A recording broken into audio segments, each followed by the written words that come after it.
पांडव जब वनवास में थे तो उनसे मिलने के लिए बहुत सारे ऋषि मुनि आते थे। और जब वो आते थे तो युधिष्ठिर उन सबको ज्ञान की बातें बताने के लिए बोलते थे।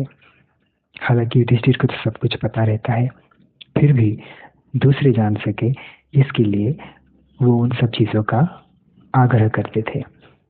इसी तरह एक बार उनके पास मार्कंडेय मुनि आए थे।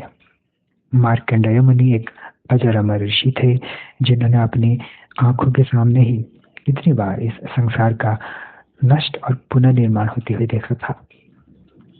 जब प्रलय के समय ये पूरा संसार, देवता, मानव, असुर सब कोई नष्ट हो जाते हैं, सूर्य, चंद्र, ग्रह, नक्षत्र सब कुछ उस प्रलय के जल में विलीन हो जाता है। उस समय वो ब्रह्मा जी के पास रह के उनका उपासना करते हैं।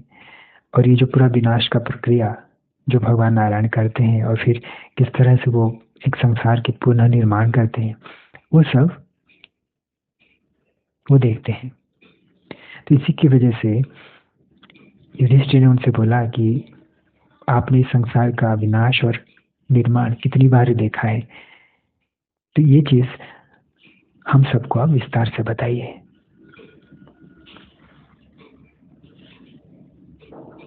तो मार्कंडेय मुनि युग के साथ शुरू किए।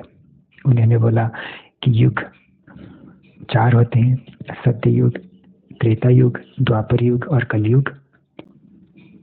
और हर युग का कुछ कुछ अवधि रहता है। सत्ययुग का सबसे ज्यादा अवधि रहता है और कलयुग का सबसे कम।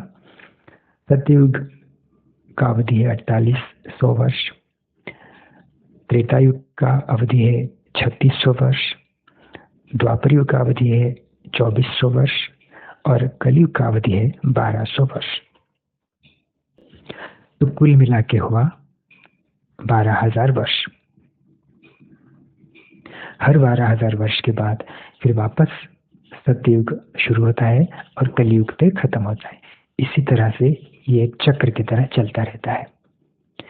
और ये जो 12,000 वर्ष का एक अवधि है, क्योंकि इसमें 4 युग होते हैं तो इसको एक चतुर्युग बोला जाता है। अब जैसे हम लोगों की जिंदगी में जब 24 घंटा पूरा हो जाता है तो हम उसे एक दिन कहते हैं, उसके बाद तारीख बदल जाता है और एक नया दिन का शुरुआत होता है। उसी तरह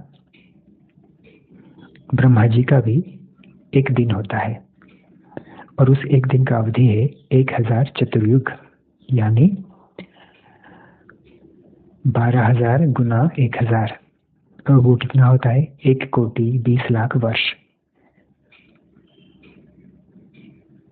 जब 1,20,00,000 वर्ष का अवधि खत्म हो जाता है तो ब्रह्मा जी का एक दिन खत्म हो जाता है।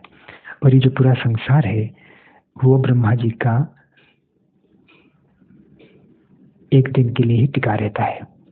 जैसे जैसे वो एक दिन खत्म होने लगता है तो संसार का नष्ट होना भी शुरू होने लगता है और उसी को हम प्रलय कहते हैं। उस एक दिन का शुरुआत सतयुग के साथ होता है और खत्म कलयुग के साथ होता है। उनके एक दिन खत्म होते ही प्रलय के द्वारा सब कुछ नष्ट हो जाता है और जब एक नया दिन का शुरुआत होता है तो एक नया संसार का पुनर्निर्माण होता है। फिर उन्होंने आगे बताया कि जब प्रलय का शुरुआत होता है तो कौन कौन से लक्षण दिखते हैं और किस तरह से ये प्रलय होता है। ये सब चीज हम आगे की कथा में जानेंगे।